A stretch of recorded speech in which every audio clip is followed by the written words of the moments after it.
मित्रों, ये ब्रह्म वैवर्त पुराण है। आज इस शास्त्र के माध्यम से जानेंगे कि कौन से घर में लक्ष्मी कभी भी नहीं आती है। कुछ ऐसे कार्य है मित्रों, अगर आप उसे करेंगे तो आपके घर में लक्ष्मी आते आते रह जाएगी, आपके घर में बरकत भी नहीं होगी। मित्रों, वीडियो शुरू करने से पहले बता दें मित्रों, आप हमारे वीडियो देख तो लेते लेकिन आप हमारे चैनल को सब्सक्राइब नहीं करते। मित्रों, हम आपसे अनुरोध करते हैं कि प्लीज आप हमारे चैनल को सब्सक्राइब कर दे और वीडियो पसंद आए तो एक लाइक भी कर दे। पता नहीं चलता मित्रों आपको कैसा वीडियो देखना पसंद है, क्योंकि मित्रों इतना मेहनत करने के बाद भी आप हमारे चैनल को सब्सक्राइब नहीं करते, इससे हमें निराशा ही मिलती है, जिससे मन को बहुत ही दुख पहुंचता है। मित्रों, थोड़ी भी पसंद आए तो प्लीज चैनल को सब्सक्राइब करके और वीडियो को लाइक भी कर दे। तो आइए मित्रों, वीडियो को शुरू करते हैं और जानते हैं। देवताओं के स्तवन करने पर महालक्ष्मी का प्रकट होकर देवों और मुनियों के समक्ष अपने निवास योग स्थान का वर्णन करना। मित्रों, ये ब्रह्म वैवर्त पुराण का अध्याय है। महालक्ष्मी ने कहा, प्रियवरों, मैं आप लोगों की आज्ञा से देवताओं के घर जाऊंगी, किंतु भारतवर्ष में जिन जिन के घर नहीं जाऊंगी उनका विवरण सुने। पुण्यात्मा गृहस्थों और उत्तम नीति के जानकार नरेशों के घर में तो मैं स्थिर रूप से निवास करूंगी और पुत्र की भांति उनकी रक्षा करूंगी। जिस जिसके प्रति उसके गुरु देवता माता पिता भाई बंधु अतिथि और पितर लोग रुष्ट हो जाएंगे उसके घर में नहीं जाऊंगी। जो मिथ्यावादी प्रकमहीन और दुष्ट स्वभाव वाला है तथा मेरे पास कुछ नहीं है यूं सदा कहता रहता है उसके घर मैं नहीं जाऊंगी। जो सत्यहीन धरोहर हड़प लेने वाला झूठी गवाही देने वाला विश्वासघाती और कृतघ्न है उसके गृह में नहीं जाऊंगी। जो चिंताग्रस्त भयभीत शत्रु के चंगुल में फंसा हुआ महान पापी कर्जदार और अत्यंत कृपण है ऐसे पापियों के घर में नहीं जाऊंगी। जो दीक्षाहीन शोकार्थ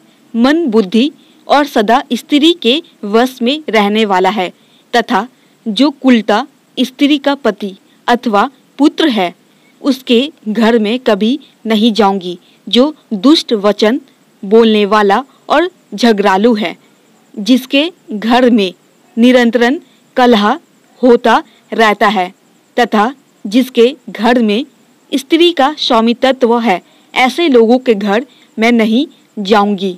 जहाँ श्री हरि की पूजा और उनके गुणों का कीर्तन नहीं होता तथा उनकी प्रशंसा में उत्सुकता नहीं है उसके घर में नहीं जाऊंगी। जो कन्या अन्न और वेद को बेचने वाला मनुष्य घाती और हिंसक है उसका घर नरक कुंड के समान है, अतः मैं उसके घर नहीं जाऊंगी। जो कृपणतावश माता पिता भड़िया गुरु पत्नी गुरु पुत्र अनाथ बहिन और आश्रयहीन बंधुओं का पालन पोषण नहीं करता सदा धन संग्रह में ही लगा रहता है उसके नरक कुंड सदृश घर में मैं नहीं जाऊंगी। जिसके दांत और वस्त्र मलिन मस्तक रूखा और ग्रास तथा हास विकृत रहते हैं उसके घर में नहीं जाऊंगी। जो मंद बुद्धि मल मूत्र का परित्याग करके उस पर दृष्टि डालता है और गीले पैरों सोता है उसके घर में नहीं जाऊंगी। जो बिना पैर धोए सोता है गाढ़ निद्रा के वशीभूत होकर सोते समय नंगा हो जाता है तथा संध्या काल और नींद में शयन करने वाला है उसके घर में नहीं जाऊंगी। जो पहले मस्तक पर तेल लगाकर पीछे उस तेल से अन्य अंगों का स्पर्श करता है अथवा सारे शरीर में लगाता है उसके घर में नहीं जाऊंगी। जो मस्तक और शरीर में तेल लगाकर मल मूत्र का त्याग करता है नमस्कार करता है और पुष्प तोड़कर ले आता है उसके घर में नहीं जाऊंगी। जो नखों से तीन तोड़ता और नखों से भूमि कुरेदता है तथा जिसके शरीर और पैर में मैल जमी रहती है उसके घर मैं नहीं जाऊंगी। जो अपने द्वारा अथवा पराये द्वारा दी हुई ब्राह्मण की और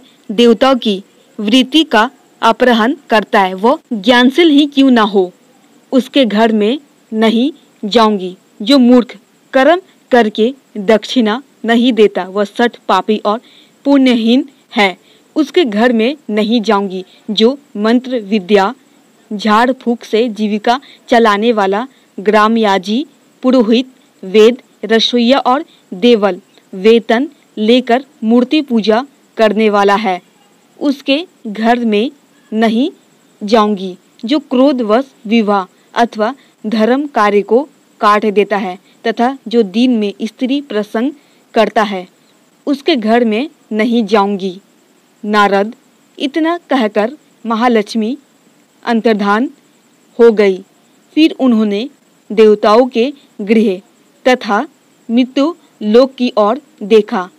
तब सभी देवता और मुनिगण आनंद पूर्वक महालक्ष्मी को प्रणाम करके शीघ्र ही अपने अपने वास स्थान को चले गए।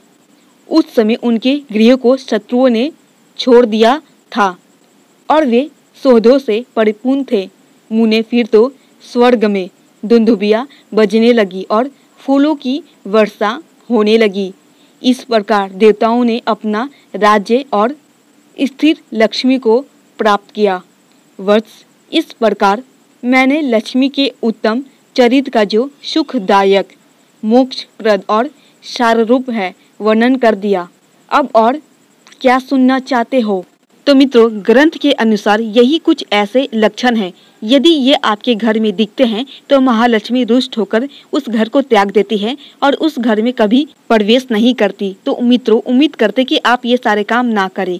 मित्रों, ये छोटी सी जानकारी आपको कैसी लगी? अगर थोड़ी भी पसंद आई हो तो प्लीज़ आप हमारे चैनल को सब्सक्राइब कर दें और वीडियो को एक लाइक भी कर दें। इसी तरह आप हमसे जुड़े रहें ताकि शास्त्रों की सही जानकारी आपको हमेशा मिलती रहे।